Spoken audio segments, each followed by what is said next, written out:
Hi friends, ఇది మెట్టలు ఎలా వండుకోవాలో చూద్దాం. ఫస్ట్ సాల్ట్, దాని తర్వాత అల్లం పేస్ట్ వేసుకోవాలి. దాని తర్వాత నూనె వేసుకోవాలి. దాని తర్వాత గోంగూర వేసుకోవాలి. మెత్తలు దాంట్లో వేసుకుని మ్యారినేట్ చేసుకోవాలి. దాని తర్వాత ఉల్లిపాయ పేస్ట్ హీట్ అయినాక కారం, సాల్ట్ వేసుకోవాలి.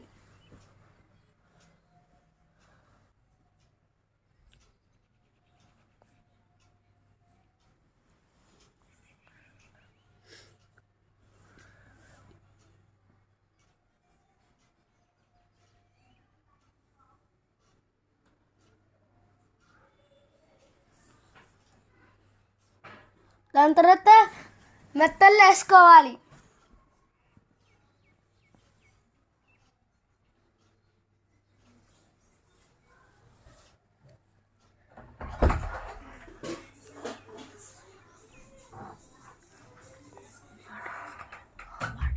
దాని తర్వాత వాటర్ వేసుకోవాలి.